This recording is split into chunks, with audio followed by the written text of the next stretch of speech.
when it comes to the procurement process, I guess, tell me why you guys felt it was important to audit this, to look into this. Well, procurement and purchasing are important government agencies and offices. They're the functions that purchase the items that government needs, everything from computers to contracts for office supplies to big new systems. And so from an audit standpoint, we see some risk in that function, not necessarily our function, but the function in general.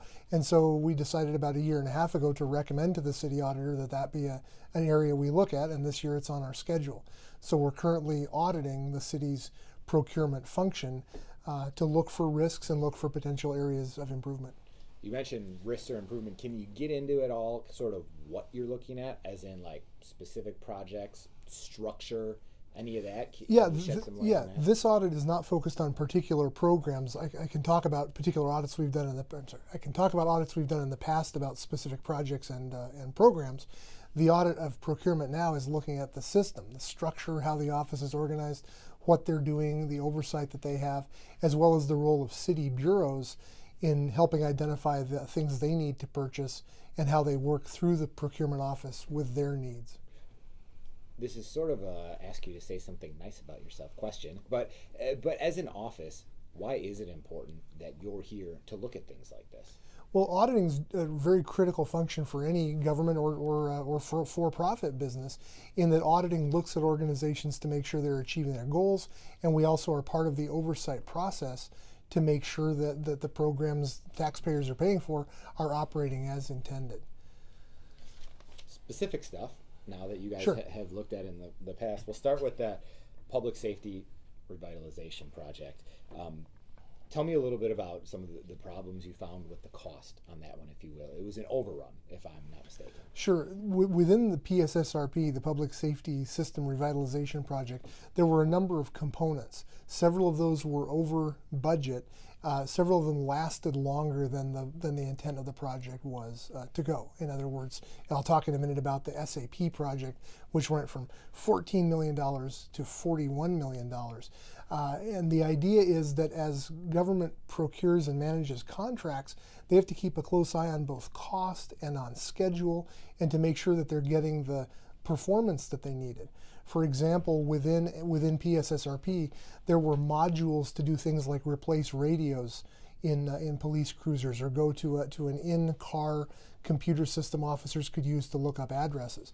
So we looked at both the efficiency and effectiveness of that new system, but also what the city paid and how long it took to go live. As you might imagine, I mean, there's an old saying in project management that has three things: cheap, on time, or effective. Pick two. Meaning that if you want a program that works well and is on time, it won't be inexpensive. If you want a program that's very inexpensive that's on time, it may not do all the things you wanted. And if you want something that's on time and does everything, I said that. But if you want a program that does everything in the goal and is inexpensive, it may take longer. And so, yeah, cheap, effective, or on time, pick two. And we're seeing that's true in some of the city contracts we're looking at, in that the bigger and more complex the projects are, we've identified in the contract you mentioned, as well as in this SAP project, both cost overruns, time overruns, and components of projects not being brought to fruition just because of those pressures of on time and on budget. What's the problem with a cost overrun? What if someone says, it's a couple extra bucks, they've got a coffer they're dealing with anyway. Why is that a problem to say, here's our estimate, but here's what our final price is? Well, the city's doing a better job now of asking not only for estimates, but how precise the estimate is. In other words, I think this is a $5 million project, and I'm pretty certain it'll be within $5 or $6 million.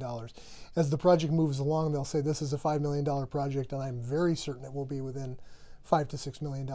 So most governments and companies, as I understand it, will have a range or contingency where a program can go 5 or 10 or 15% over and still be considered within the realm of what the planners expected when they started the project.